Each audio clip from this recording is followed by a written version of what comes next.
Hello students, आज हम start करने वाले हैं मोल concept. It is from the first chapter of your class 11. Mole basically forms the basics of physical chemistry. तो it is very important कि आप ये टॉपिक बहुत अच्छे से पढ़ें और बहुत अच्छे से अंडरस्टैंड करने की कोशिश करें. Please try to do as much as numericals as possible in physical chemistry. So mole concept हम स्टार्ट कर रहे हैं. ये आपने थोड़ा बहुत क्लास 9th में पढ़ा होगा. We'll just either review those terms या फिर हम कुछ नए terms इस चैप्टर के अंदर इंक्लूड करेंगे. Mole concept. So beginning with mole. Mole हमारे पास होता क्या है? Mole is basically a number which relates the number of quantities present in a substance. मोल हमारे पास एक नंबर होता है जो हमें एक गिवन अमाउंट में नंबर ऑफ पार्टिकल्स कितने प्रेजेंट है ये बताने की कोशिश करता है. तो mole is just a number. तो मोल हमारे पास हम कैसे अंडरस्टैंड करें? जैसे अगर मान लीजिए मेरे पास डजन है. डजन भी एक नंबर ही होता है 12 यूनिट्स का. तो अगर मेरे पास मान लीजिए 1 डजन ऑरेंजेस है and if I have like 1 dozen of mangoes, तो दोनों के अंदर मेरे पास 12 का क्वांटिटी होगा. पर दोनों का मास यदि अगर मैं कैलकुलेट करूंगी तो मास विल बी डिफरेंट. तो जैसे डजन हमको सिर्फ एक नंबर बताता है, मोल भी हमको सिर्फ एक नंबर ही बताता है. अब ये मोल आया कहां से है कि मोल के अंदर कितने नंबर ऑफ पार्टिकल्स हम स्पेसिफाई कर देंगे. That comes from the carbon 12 isotope. यानी कि इसमें हमारे पास उतने ही पार्टिकल्स होंगे जितने नंबर ऑफ एटम्स हमारे पास 12 ग्राम ऑफ कार्बन 12 आइसोटोप के अंदर होते हैं. यानी कि हमारे पास 12 ग्राम कार्बन 12 के अंदर जितने नंबर ऑफ एटम्स होंगे उतने ही नंबर्स का हमने बना दिया है 1 मोल. और होते कितने हैं ये? This is 6.023 into 10 की पावर 23. It is 1 mole. तो 1 मोल के अंदर हमारे पास इतने नंबर ऑफ पार्टिकल्स प्रेजेंट होते हैं. तो अगर मैं आपसे ये कह रही हूं कि मेरे पास 1 मोल ऑफ एटम्स है तो उसका मतलब भी इतने नंबर ऑफ एटम्स हो गया.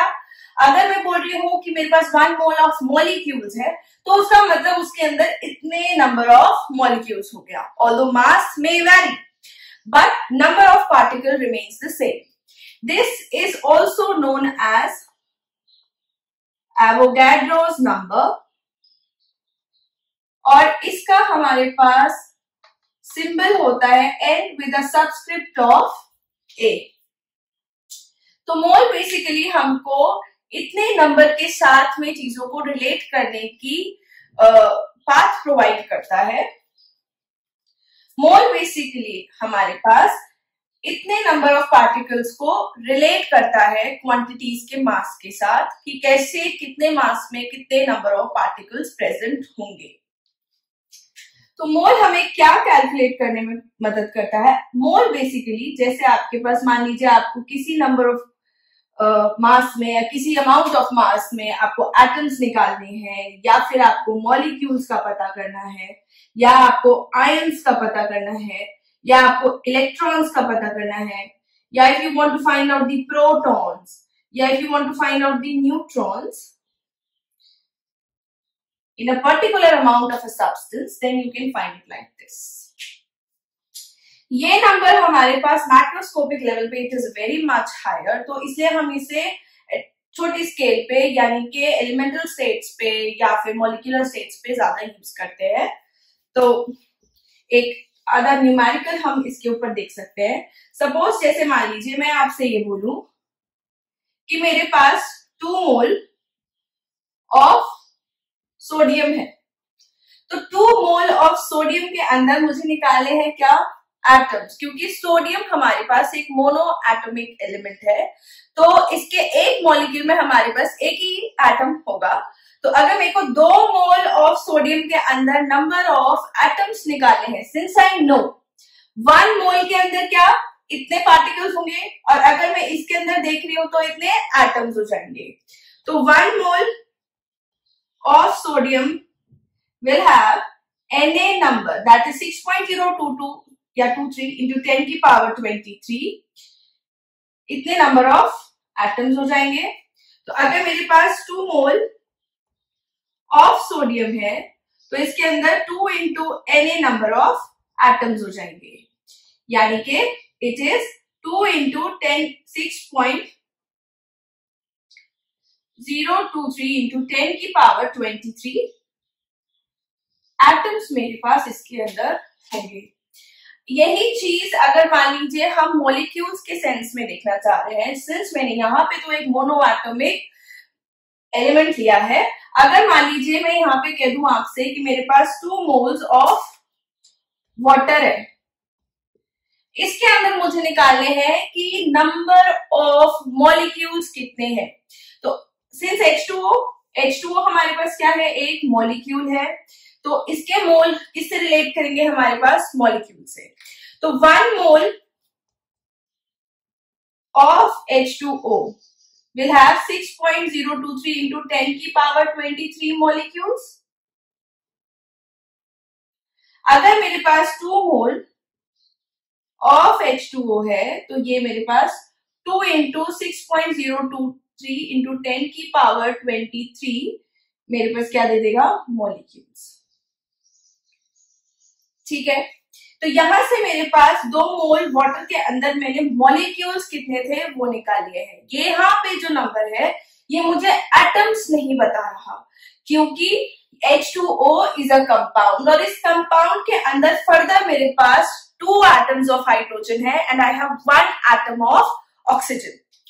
अगर मुझसे ये पूछ लिया जाए कि 2 मोल ऑफ H2O के अंदर, यहां मैंने मॉलिक्यूल्स निकाले हैं, एटम्स कितने हैं, if I have to find out like atoms in this, तो नंबर ऑफ एटम्स हम कैसे निकालेंगे। 1 मॉलिक्यूल ऑफ H2O के अंदर मेरे पास 3 एटम्स हैं, 2 हाइड्रोजन के और 1 ऑक्सीजन का। तो नंबर ऑफ एटम्स यदि अगर मुझे निकाले हैं दैट विल बी 3 इंटू जितने मेरे पास मॉलिक्यूल्स हैं। एक मॉलिक्यूल में मेरे पास 3 एटम है, तो जब मेरे पास इतने मॉलिक्यूल्स हैं तो उसके अंदर 3 इंटू 2 इंटू 6.022 इंटू 10 की पावर 23 एटम्स हो जाएंगे।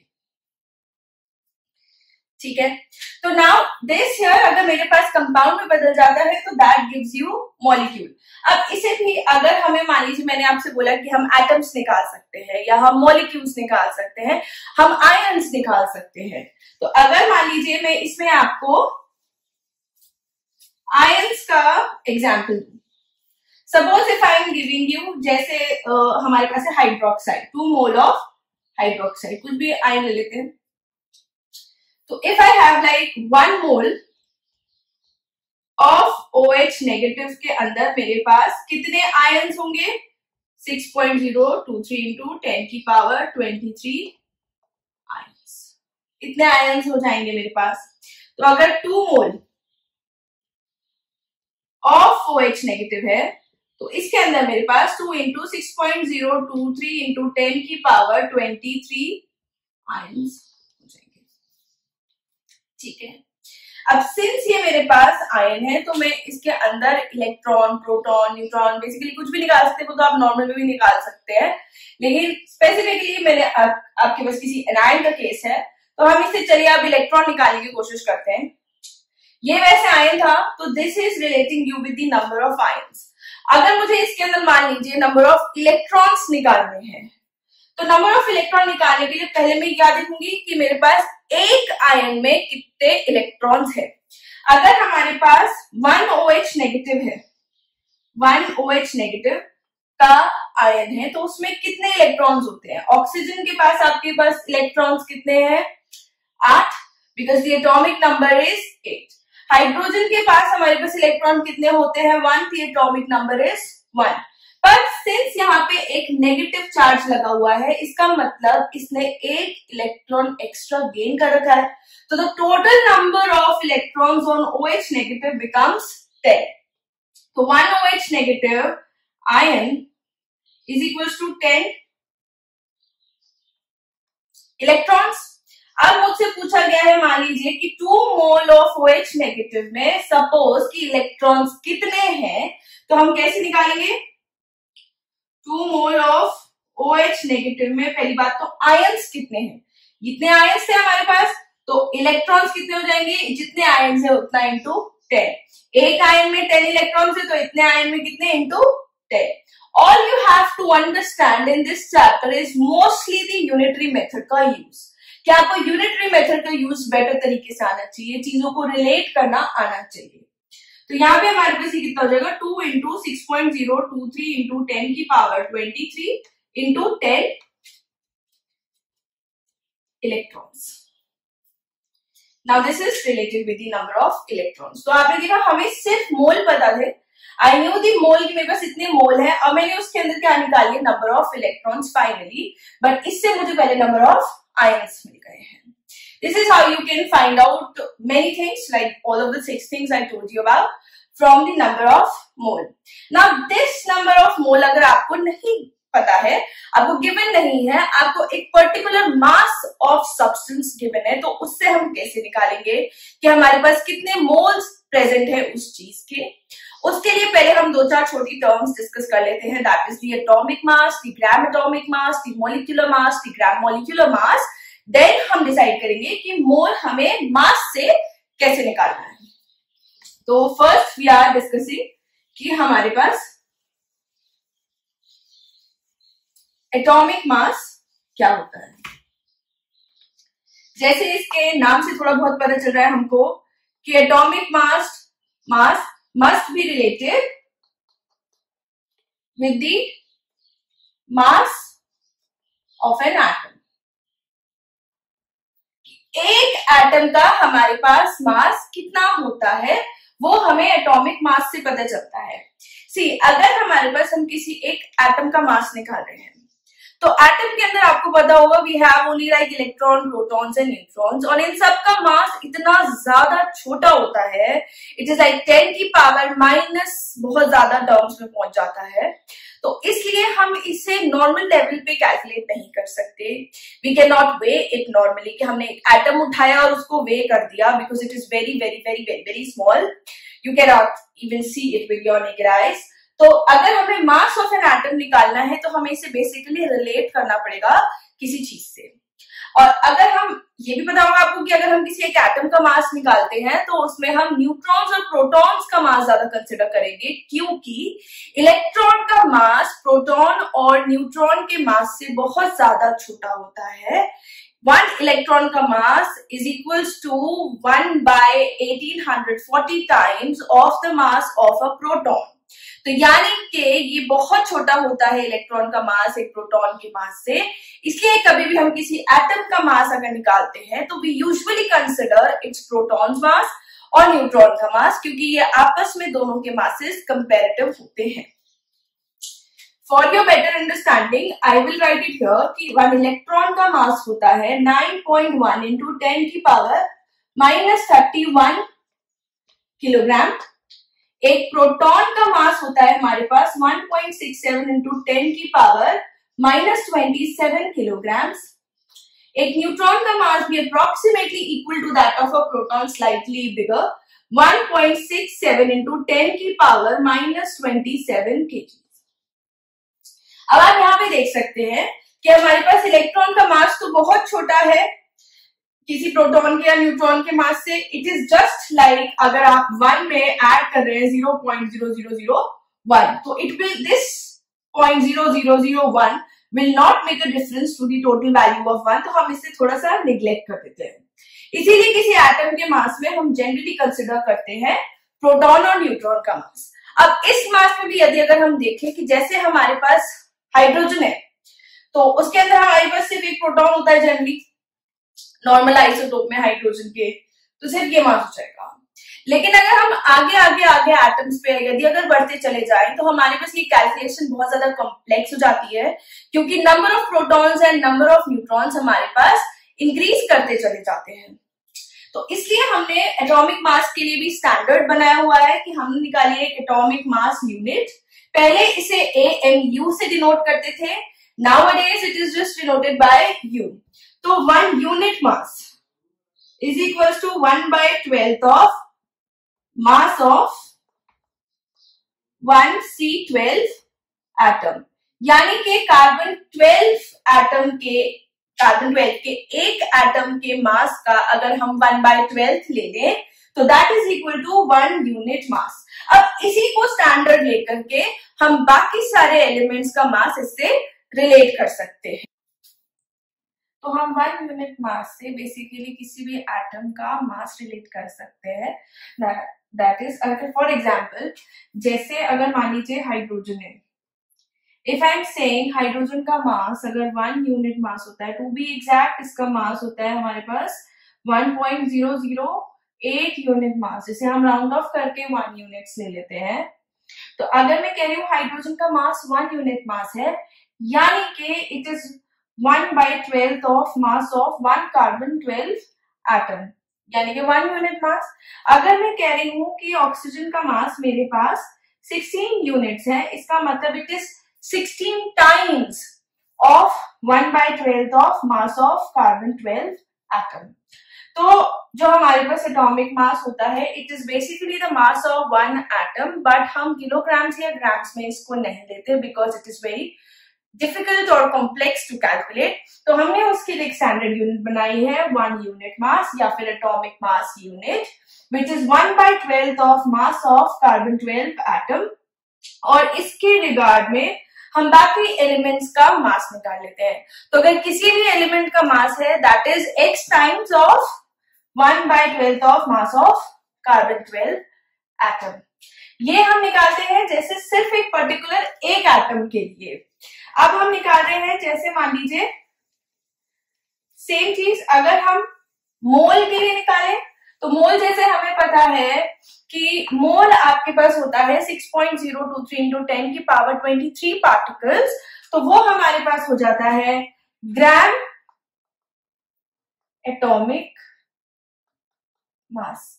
बेसिकली ग्राम एटॉमिक मास इसलिए इंट्रोड्यूस किया गया है ताकि हमारी कैलकुलेशंस और वेइंग इन लैब थोड़ी इजी हो जाए, बिकॉज एक एटम, मैंने आपसे जैसे कहा कि हम एक एटम का मास लैब के अंदर कैलकुलेट नहीं कर सकते, बट अगर वो मास मेरे पास थोड़े एक नॉर्मल नंबर में हो जिसे मैं ग्राम्स में कैलकुलेट कर सकती हूँ या वे कर सकती हूँ, तो that will be easy for the course of reaction.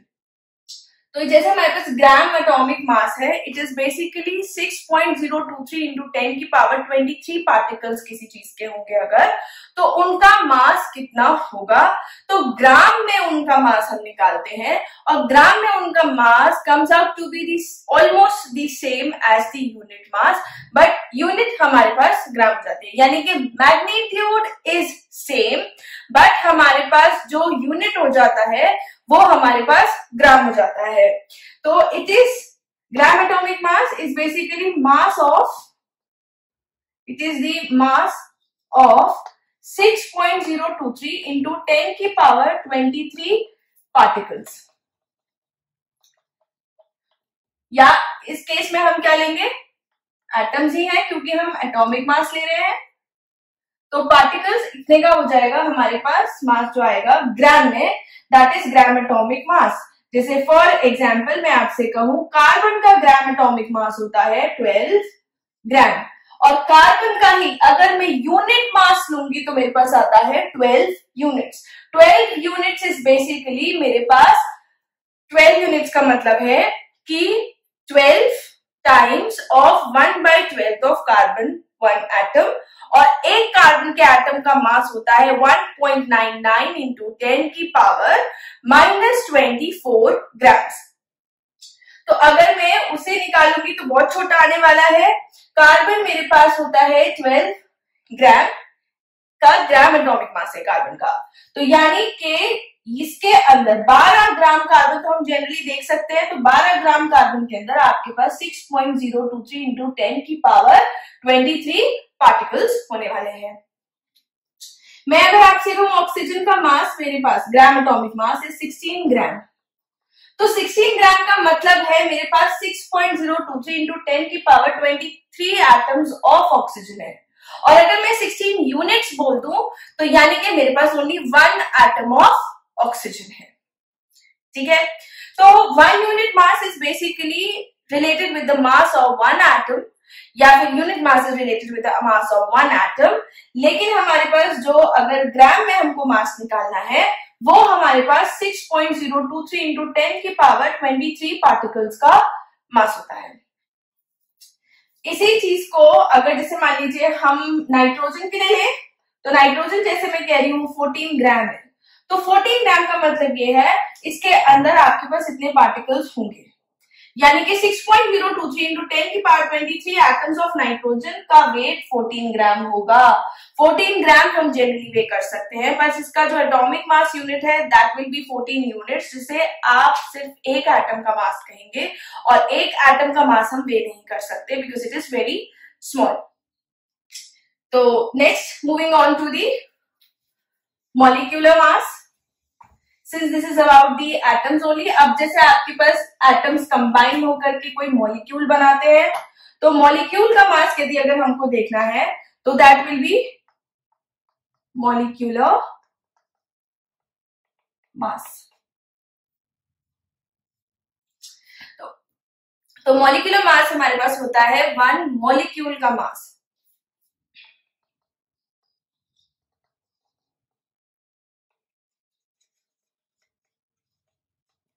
It is also calculated in unit mass. इसमें क्या होगा आपके पास, सिंस आपके पास एक से ज्यादा एटम कंबाइन कर रहे हैं, तो जैसे अगर हम दो चीजों को ऐड कर रहे हैं तो उन दोनों का मास आपके पास ऐड हो जाएगा। Same goes with this, molecular mass में भी हम ऐसे ही करेंगे। जैसे फॉर एग्जाम्पल अगर मेरे को one molecule of CO given है, कार्बन मोनोऑक्साइड का एक मॉलिक्यूल गिवन है, तो इसका मास मेरे पास हो जाएगा mass of carbon plus mass of oxygen. तो this will be 12 plus 16 which comes out to be 28 units. ये हमारे पास क्योंकि हम एक मॉलिक्यूल का निकाल रहे हैं और एक ही मॉलिक्यूल के अंदर एक एटम है कार्बन का और एक एटम है ऑक्सीजन का, तो अगर हम इनका मास निकालेंगे तो कार्बन और ऑक्सीजन का मास हमारे पास यहाँ पे ऐड हो जाएगा। अगर हम निकाले जैसे वन मॉलिक्यूल ऑफ H2O है, तो एक मॉलिक्यूल के अंदर मेरे पास दो हाइड्रोजन है और एक ऑक्सीजन है, तो आई will be getting 2 into mass of hydrogen. Since मैं एक एटम ही यूज कर रही हूँ या दो एटम यूज कर रहे हैं, हम यहाँ पे एटॉमिक मास लेंगे। हम सिर्फ एक मॉलिक्यूल की बात कर रहे हैं और एक मॉलिक्यूल के अंदर हम नंबर ऑफ एटम्स देखते हैं, तो हम यहाँ पे atomic mass, this mass is basically atomic mass, 2 into mass of hydrogen plus mass of oxygen, that is 2 into 1 plus 16, that comes out to be 18 units। अगर मेरे पास है वन मॉलिक्यूल ऑफ, सपोज हम थोड़ा सा ज्यादा बड़ा मॉलिक्यूल ले लेते हैं H2SO4, तो इसमें मेरे पास क्या होगा, दो हाइड्रोजन के एटम्स हैं, मेरे पास एक सल्फर का एटम है, मेरे पास 4 ऑक्सीजन के एटम है, तो 2 into mass of hydrogen plus sulphur का मास प्लस 4 इंटू ऑक्सीजन का mass, that is 2 into 1 plus sulphur का मास होता है 32 यूनिट्स प्लस मेरे पास 4 इंटू 16 दैट इज ऑक्सीजन का मास, तो ये मेरे पास आ जाएगा 98 units. As you can see 2 plus 32 plus 64 that will come out to be 98 units, यानी कि वन मॉलिक्यूल ऑफ H2SO4 का मास हो जाएगा हमारे पास 98 यूनिट्स। अब इसी चीज को जैसे अगेन मैं एक मॉलिक्यूल भी कंसिडर नहीं कर सकती, अगर लेबोरेटरी में ले रहे हैं हम कैलकुलेट करने के लिए या फिर कैलकुलेशंस के लिए, अगर हम ले रहे हैं किसी रिएक्शन को करा के लिख रहे हैं, तो हम इतना छोटा मास नहीं ले सकते क्योंकि 1 unit mass is basically very small. तो हमारे पास उसके लिए हो जाता है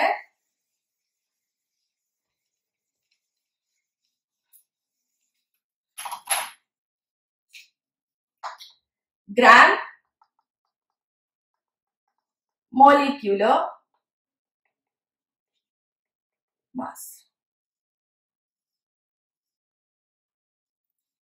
तो ग्राम मॉलिक्यूलर मास हमारे पास होता है, अगेन जैसे हमने ग्राम एटॉमिक मास देखा था, that was the mass of 6.023 into 10 की पावर 23 एटम्स। इस केस में हमारे पास हो जाएगा मास ऑफ 6.023 इंटू 10 की पावर 23 मॉलिक्यूल्स का मास है। ठीक है, तो यानी कि किसी का भी अगर हम पहले हमने क्या किया, मॉलिक्यूलर मास निकालने के लिए एटॉमिक मासेस ऐड किए, अब जैसे हमको मॉलिक्यूलर ग्राम मॉलिक्यूलर मास निकालना है तो हम इनके ग्राम एटॉमिक मासेस को ऐड करेंगे। तो इस केस में हमारे पास जैसे एग्जांपल में अगेन हम कार्बन मोनोऑक्साइड ले लेते हैं, तो यहाँ पे क्या लेंगे हम, ग्राम atomic mass of carbon plus gram atomic mass of oxygen, that will be 12 plus 16, ये सब ग्राम में है, दैट इज 28 ग्राम्स। अगर मेरे पास है H2O तो that is twice into gram atomic mass of hydrogen plus gram atomic mass of oxygen, that is 2 into 1 plus मेरे पास आ जाएगा 16, that is 18 grams. H2SO4 again, that will be gram atomic mass of hydrogen 2 into, इसे थोड़ा सा space दे देते हैं, 2 into plus हमारे पास हो जाएगा ग्राम atomic mass of sulphur plus gram atomic mass of oxygen into 4, तो ये हमारे पास जो आएगा 98 ग्राम आ जाने वाला है। तो इन दोनों में डिफरेंस ये है कि this is gram, this is easier two way and that one was not easier two way because 1 unit mass it is very small.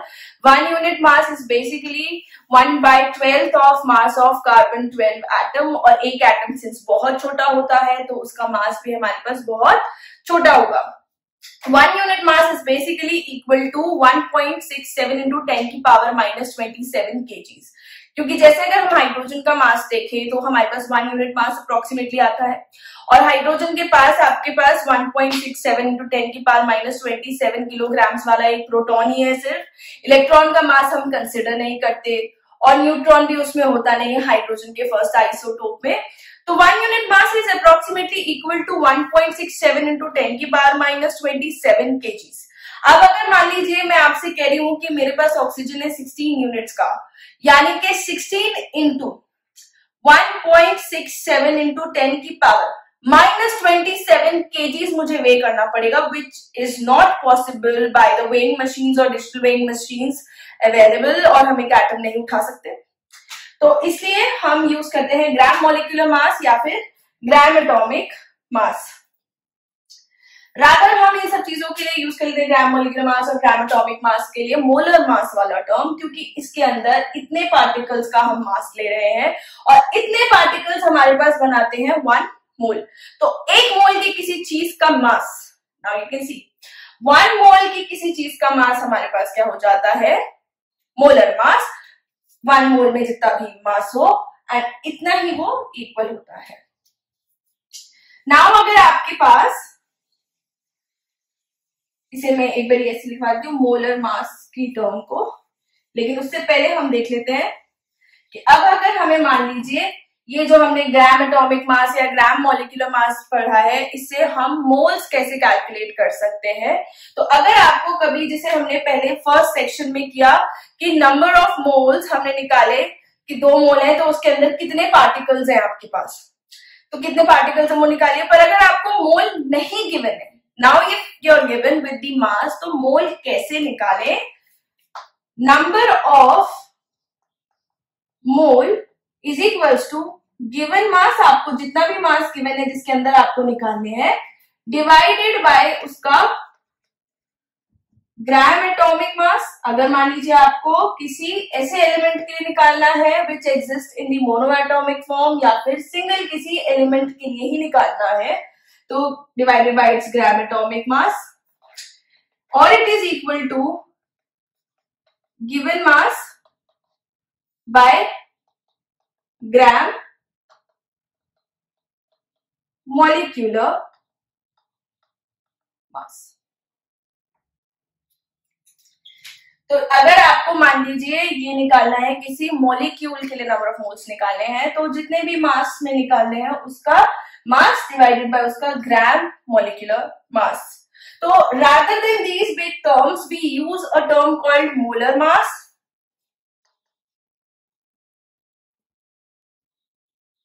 अगर मान लीजिए मेरे पास मैं जितना मास ले रही हूँ that is equal to someone's gram atomic mass और ग्राम मॉलिक्यूलर मास, तो मेरे पास मोल कितने आ जाएंगे 1, number of moles will be 1। मोल का यूनिट होता है हमारे पास MOL। वैसे तो ये यूनिट लेस है, पर अगर हम यहाँ पे मोल निकालेंगे तो इट इज मोल MOL। तो अगर मान लीजिए मैं आपको कह रही हूँ कि मेरे पास 12 ग्राम कार्बन है और 12 ग्राम ही उसका ग्राम एटॉमिक मास है, तो उसके मोल कितने हो जाएंगे 1 मोल। तो वो मेरे पास जो मास है 12 ग्राम, वो मेरे पास उसका क्या बन जाएगा मोलर मास। तो दिस इज मास ऑफ 1 मोल। और इसका यूनिट होता है हमारे पास कितने ग्राम 1 मोल में है, यानी कि कार्बन का मोलर मास होने वाला है 12 ग्राम पर मोल, ऑक्सीजन का मोलर मास होगा 16 ग्राम पर मोल, सल्फर का मोलर मास होगा 32 ग्राम पर मोल।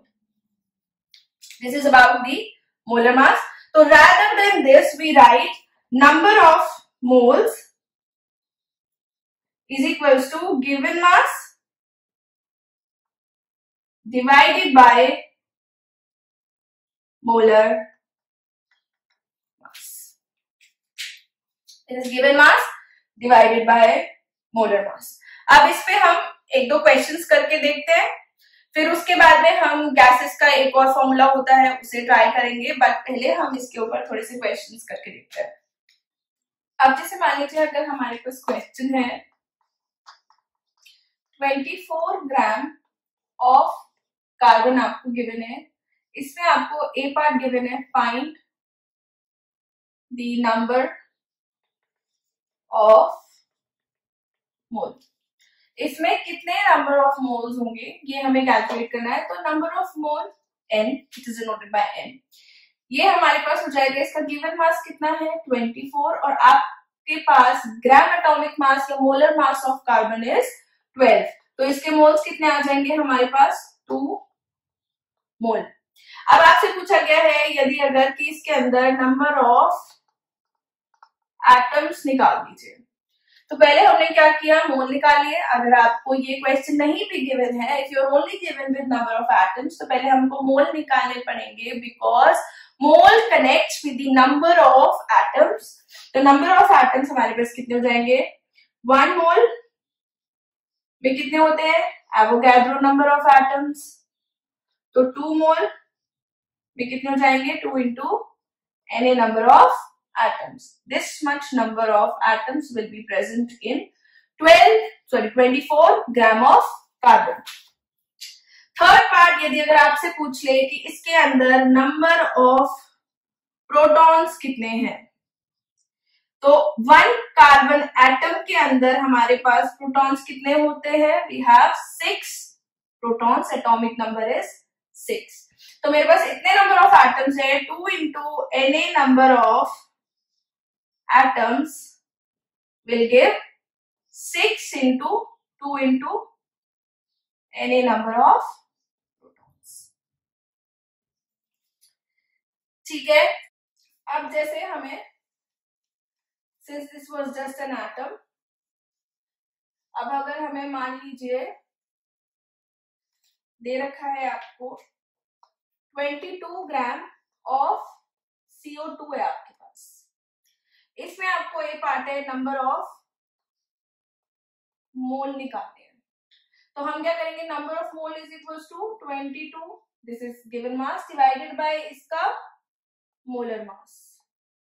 मोलर मास यदि अगर हमको इसका निकालना है तो कार्बन का mass plus twice into oxygen का मास कर देंगे, that will be 12 plus 16 into 2, that will come out to be 44 gram पर मोल। अगर आप ग्राम मॉलिक्यूलर मास निकाल रहे हैं तो 44 ग्राम। तो नंबर ऑफ मोल्स हमारे पास हो जाएंगे 22 डिवाइडेड बाय 44, दैट इज 0.5 मोल आपके पास आ जाएगा। अब इसमें आपको पूछे जाएंगे कैसे नंबर ऑफ मॉलिक्यूल्स। अब नंबर ऑफ मॉलिक्यूल्स यदि अगर हमें पूछा गया है तो we can calculate it by using the number of moles.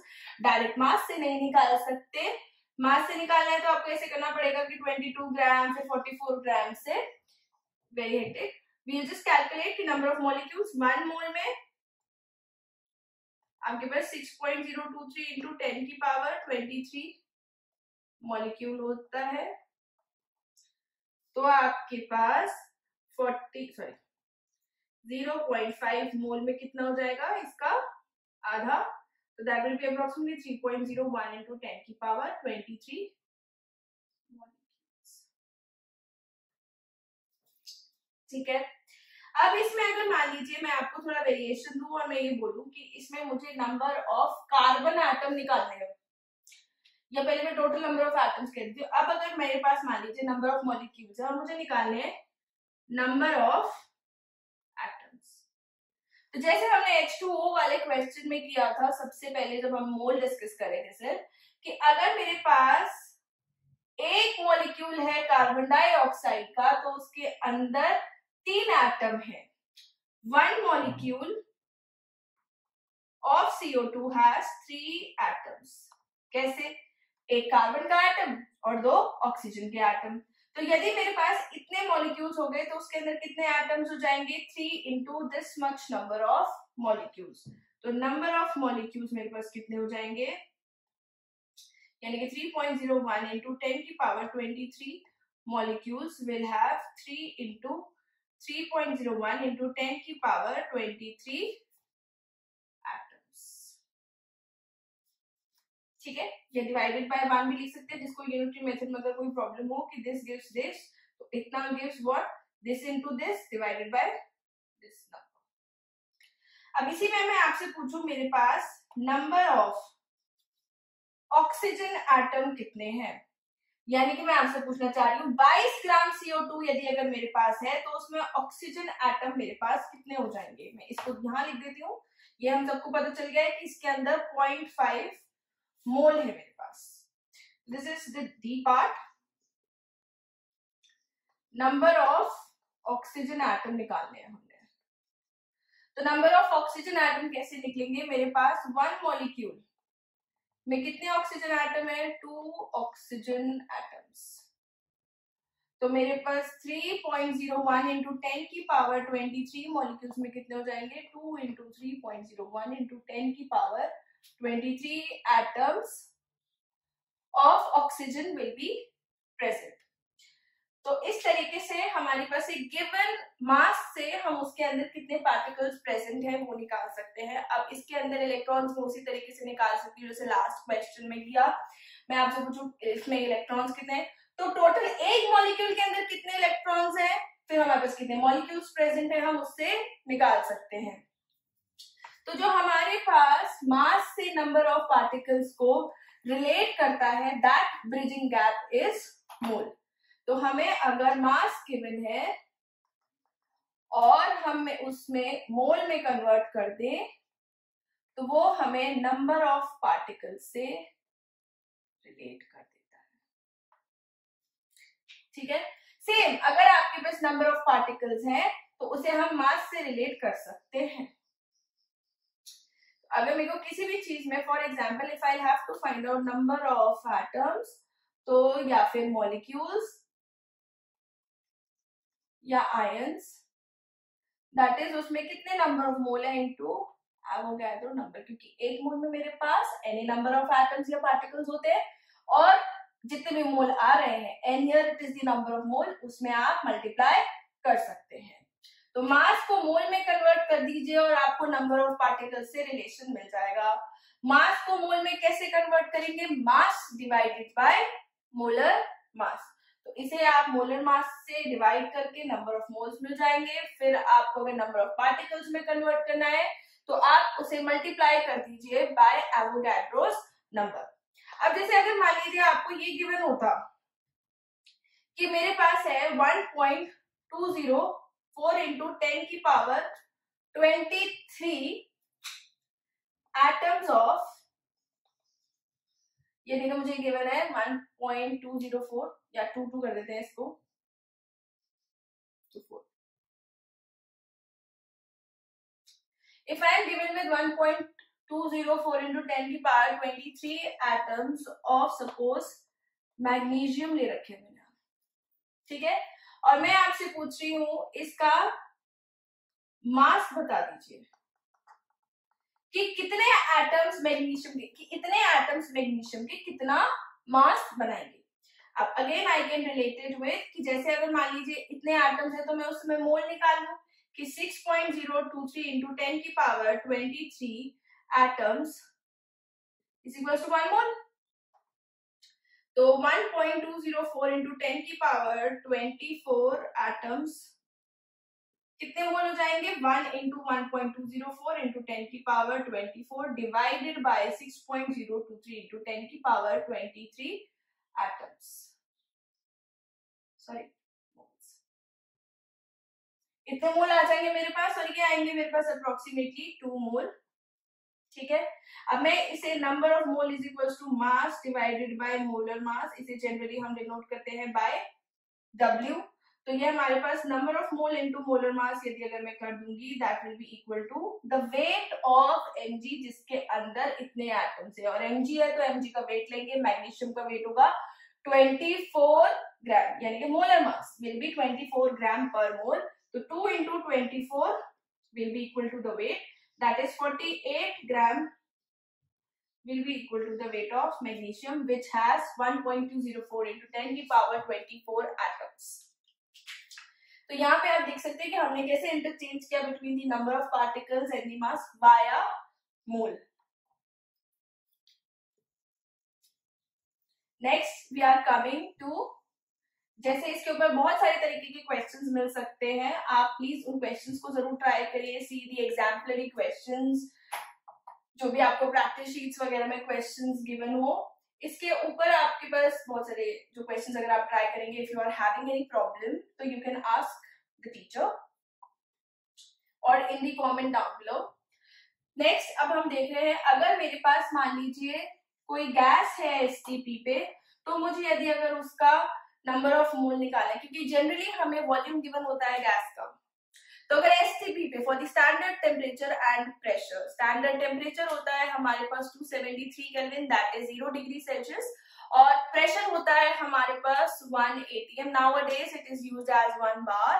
तो अगर उस कंडीशन में आपको किसी गैस का वॉल्यूम गिवन है, suppose we are talking about oxygen और we are talking about nitrogen, hydrogen, any gas, तो अगर हम ऐसी गैसेस के वॉल्यूम से रिलेट करना चाह रहे हैं नंबर ऑफ मोल्स को, तो हम देख सकते हैं नंबर ऑफ मोल्स होता है हमारे पास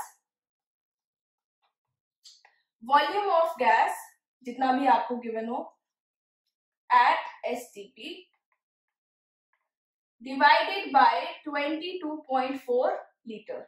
STP here it is standard temperature and pressure, that is 273 Kelvin and 1 atm। तो अगर मुझे मान लीजिए दे रखा है कि I am given with like 5.6 litre, like I am given with 5.6 liter of CO2 at STP, इसमें गिवन है मुझे फाइंड मोल्स। तो अगर मोल्स मुझे फाइंड आउट करने हैं, I will be dividing number of moles equals to 5.6, मुझे STP पे इसका वॉल्यूम दे रखा है इतना litre, divided by 22.4 litre, that will come out to be 0.25 mole. This is like इतना मोल हमें मिल जाएंगे। तो 5.6 divided by 22.4 that is 0.25 mole. मैंने यदि अगर आपसे पूछ लिया इसके अंदर नंबर ऑफ मॉलिक्यूल्स बता दीजिए मेरे को, तो नंबर ऑफ मॉलिक्यूल्स हम कैसे करेंगे, मोल को अगेन कन्वर्ट कर लेंगे, that is number of mole into Avogadro number, यानी कि 0.25 इंटू 6.023 इंटू 10 की पावर 23। अगेन इसमें मैं अगर आपसे वैसे ही जैसे पिछले क्वेश्चन में किया कि ऑक्सीजन के अगर मैं आपसे एटम पूछूं तो जितने भी मॉलिक्यूल्स मेरे पास आ रहे हैं उसमें इंटू 2 कर देना है, क्योंकि एक मॉलिक्यूल के अंदर 2 ऑक्सीजन है। और कार्बन पूछे जाए कि कितने कार्बन के एटम है, तो हमें सेम जितने नंबर ऑफ मॉलिक्यूल है, क्योंकि एक मॉलिक्यूल के अंदर हमारे पास 1 कार्बन एटम है। अगेन आप इसके ऊपर प्लीज बहुत सारे क्वेश्चंस करके देखिए. Try to do the practice sheets given in your groups. This is about the mole concept.